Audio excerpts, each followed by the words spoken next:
Sebelum melanjutkan, jangan lupa subscribe dulu, terima kasih. Bab 139 menghadapi serangan dari sekitar. Melihat sekelompok orang besar yang menyerbu dan mengelilinginya, Chu Feng tidak bisa tidak merasa bingung. Dia tahu apa yang ingin dilakukan sekelompok orang itu, tetapi dia tidak tahu bagaimana mereka tahu dia akan menempuh jalan khusus ini. Sialan, pelayan terkutuk itu. Tiba-tiba, Chu Feng teringat sesuatu dan mengumpat dalam hatinya. Sebelumnya, pelayan toko bertanya kepada Chu Feng kemana dia akan pergi.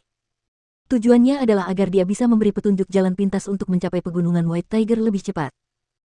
Jadi, Chu Feng memberitahunya, tetapi dia tidak pernah menyangka bahwa pelayan itu mengkhianatinya dan memberitahu sekelompok orang besar tentang rutenya. Hehe. Wah, beraninya kau berani mencuri kuda kesayangan bos kita. Sambil memegang pisau besar sambil menggosokkannya ke celana, mereka dengan cepat berjalan ke arah Chu Feng. Melihat agresivitas mereka, tampaknya mereka tidak berencana untuk membiarkannya hidup.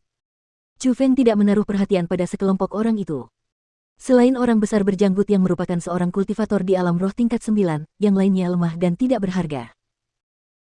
Mereka hanya ingin mati jika ingin merampok dan membunuh Chu Feng. Aura ini.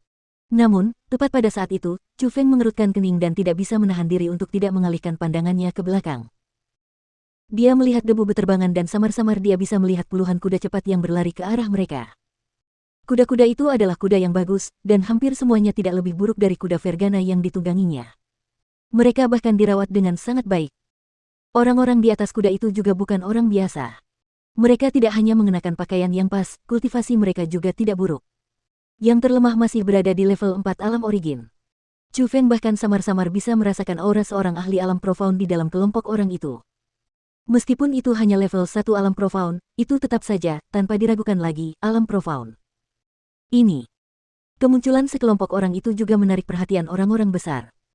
Mereka dengan cepat menyembunyikan pisau mereka di belakang, berdiri di sisi jalan dan bertindak seolah-olah mereka damai. Itu karena mereka takut orang-orang dan kuda-kuda yang datang itu berasal dari kota burung merah. Jika mereka ketahuan oleh orang-orang dari kota burung merah bahwa mereka sedang merampok seorang pemuda, kemungkinan besar mereka akan mati. Chu Feng juga berdiri di tempatnya dan diam-diam menatap sekelompok orang itu. Dia ingin menunggu sampai mereka lewat sebelum mengurus orang besar yang tidak memiliki mata itu. Namun, hal yang tak terduga adalah ketika sekelompok orang dan kuda mendekat, mereka mengepung Chu Feng dan orang-orang besar. Seorang pria tampan dan cantik yang menunggangi kuda putih yang indah menatap dingin ke arah Chu Feng dan berkata, "Wah, kamu cukup pintar ya. Kamu memilih meninggalkan kota Vermilion Bird pada malam hari. Namun, apakah kamu pikir kamu bisa lolos begitu saja? Siapa kamu? Aku tidak ingat pernah punya hubungan denganmu." Chu Feng dengan hati-hati memeriksa pria tampan itu dan dia menemukan bahwa kultivasinya tidak lemah, berada di level 8 alam origin. Namun dibandingkan dengan orang itu, Chu Feng lebih takut pada pria setengah baya berwajah dingin di belakangnya karena pria itu adalah orang di alam mendalam yang dirasakan Chu Feng sebelumnya. Seorang ahli alam mendalam tingkat 1. Ho, kau tidak mengenaliku. Aku akan memperkenalkan diriku. Aku Sang Guanya, tunangan Sumei.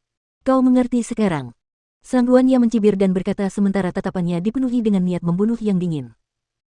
Tunangan? Kapan Sumei punya tunangan sepertimu? Aku tidak pernah mendengarnya menyebutkan itu sebelumnya. Kau tidak memberikan gelar itu pada dirimu sendiri, kan? Mata Chu Feng menyipit dan tatapan dingin muncul. Meskipun dia sudah merasa bahwa mereka mungkin tidak datang dengan alasan yang baik, ketika dia mendengar Sang Guanya mengatakan bahwa dia adalah tunangan Sumei, Chu Feng langsung marah. Itu karena Chu Feng sudah memiliki perasaan yang baik terhadap Sumei, dan Sumei juga diam-diam mencintai Chu Feng. Mereka berdua tidak saling menampakkan diri di balik lapisan kertas jendela. Namun, di dalam hati Chu Feng, Sumei sudah menjadi miliknya jadi bagaimana mungkin dia tega membiarkan orang lain menyebut diri mereka sebagai tunangan Sumei. Pernikahan antara aku dan Sumei telah direncanakan selama bertahun-tahun. Ini adalah sesuatu yang diketahui semua orang di kota burung Vermilion. Sang Guanya berkata dengan keras dan dia sangat puas. Dapat dilihat bahwa dia sangat menyukai Sumei. Saudaraku, tidak perlu membuang-buang kata pada orang yang akan mati. Bunuh saja dia secara langsung dan itu akan baik-baik saja. Tepat pada saat itu, pria di belakang Sang Guanya berbicara. Pria berwajah dingin itu bernama Sang Guantian dan dia adalah kakak laki-laki Sang Guanya. Saat berusia 30 tahun, dia memasuki alam mendalam. Meskipun potensinya lebih rendah dari Sang Guanya, bakat kultivasinya tidak buruk dan dia masih cukup berkarakter dalam keluarga Sang Guan. Kakak, kau benar. Saat menghadapi orang yang akan mati, aku benar-benar tidak boleh membuang-buang kata. Sangguan ia tersenyum dan menjawab. Meskipun dia adalah calon kepala keluarga di keluarga Sangguan, dia tetap sangat menghormati kakak laki-lakinya. Serang, Sangguan Tian berkata dengan dingin.